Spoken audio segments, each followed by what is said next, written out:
چاند کی گردش سے اور اس کی منازل سے حضرت انسان کو کچھ سمجھایا جا رہا ہے کہ جب تو پیدا ہوا تھا تو چاند کی طرح سارا زمانہ تیرا منہ دیکھنے آیا تھا، تو بھی اس وقت لوگوں کی توجہ کا مرکز بن گیا تھا اور پھر منازل طے کرتا رہا، اور جوانی کی دہلیز پہ جب تم نے قدم رکھا اور تو بدر تمام ہوا، جب شباب کی بجلیاں تیری آنکھوں سے ٹپکنے لگی تو پھر تیری نظر کا خمار بھی کئیوں کے دل لوٹتا تھا، کئیوں کی نیندیں اچاٹ کر دیتا تھا۔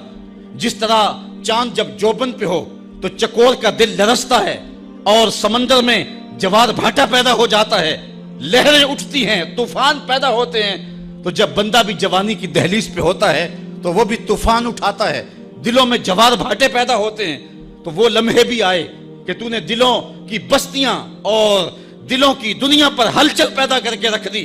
تیرا شباب لوگوں کی زندگیوں کے اندر گھلتا رہا اور کتنوں کی نیندیں اچاٹ ہوتی رہیں، تیری زلف کے شکن کتنوں کا قرار لوٹ کے لے گئے، لیکن پھر وہ لمحہ بھی آیا، حتی آدھا کل ارجون القدیم، پھر بوڑھا ہو گیا، پھر تجھے کوئی دیکھنے بھی نہیں آتا، کوئی تجھ سے اداس بھی نہیں ہوتا، بچے بھی کترا کے گزر جاتے ہیں۔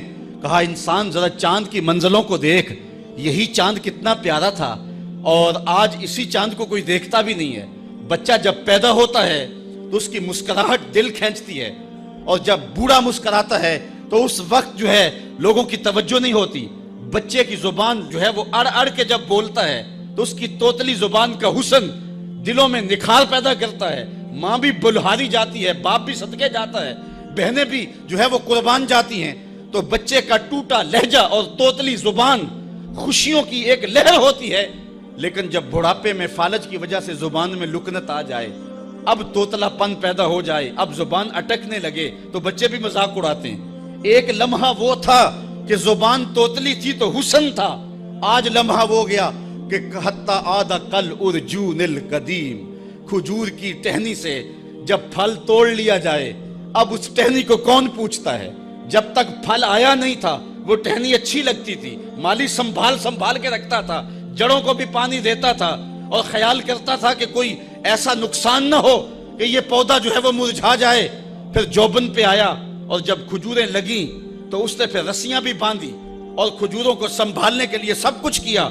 پھر جس دن اس نے اس ڈال سے پھل کاٹ لیا، اب وہ کھجور اجڑ گئی، اب اس کی وہ ٹہنی بے توقیر ہو گئی۔ انسان کی زندگی کا جب شباب لٹ جاتا ہے اور بڑھاپے میں جب وہ کسی قابل نہیں رہ جاتا تو پھر اس کی بھی یہ مثال ہے، حتی آدھا کل ارجون القدیم، جیسے کھجور کی پرانی ڈال ہو۔ اپنی نظر اور شرمگاہ کی حفاظت کریں۔ اس دور کا سب سے بڑا فتنہ یہ ہے کہ نگاہیں پاک نہیں رہی، نگاہیں غلیظ اور گندی ہو گئی، شرمگاہوں میں وہ تقدس نہیں رہا ہے۔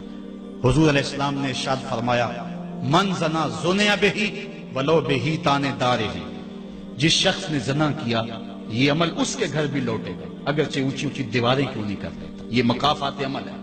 گندم از گندم بروئت جو ز جو، از مکافات عمل غافل مشو۔ گندم بو گے تو گندم کاٹو گے، جو بو گے تو جو کاٹو گے۔ نظر کو تقدس دو، نظر کو پاکیزگی دو۔ حضرت لقمان حکیم کہتے ہیں کہ میں کئی نبیوں سے ملا ہوں، کئی نبیوں سے ملاقات کی ہے، اور میں ان سے 2-2 4-4 باتیں جمع کی ہیں، اور ان ساری باتوں کو میں نے جمع کر کے 100 باتیں جمع کی ہیں، اور ان کا پھر میں نے خلاصہ تیار کیا ہے۔ ان میں 8 باتیں الگ کی ہیں۔ ان 8 باتوں میں ایک بات یہ ہے، جب کسی کے گھر جاؤ تو نظر کو حفاظت میں رکھو۔ جس شخص کے مہمان بنو، جس کے گھر جاؤ، تمہاری نظر نہ بھٹکنے پائے۔ نظر اگر غیر محرم کو شہوت سے دیکھتی ہے، حدیث میں آتا ہے کل قیامت کے دن جہنم کی آگ سے بھر دی جائے گی، وہ سخت رسوا ہوگا۔ آج میڈیا کی آوارگی اور انٹرنیٹ پہ جو کچھ ہو رہا ہے، ٹیلی ویژن اور سینما جو بدتمیزی پھیلا رہے ہیں، اور موبائل پیکج جس طرح بے حیائی کو فروغ ہو رہا ہے، ہم اس کے خلاف پوری قوت کے ساتھ بند باندھیں۔ اپنی اولادوں کے ہاتھوں سے ناول چھین لو، ان کے ہاتھوں سے جو ہے وہ فلمیں چھین لو، ان کی خلوتوں پہ نظر رکھو اور ان کی حفاظت کرو۔ جس شخص کی نظر پاک نہیں ہے اس کے من میں طہارت نہیں آ سکتی ہے، دل پاک نہیں ہے اس کو جو ہے وہ باطن کا نور نصیب نہیں ہو سکتا۔ وائے قوم کشتائے تدبیر غیر، کارے او تخریب خود تعمیر غیر، از حیا بیگانہ پیرانے کہن،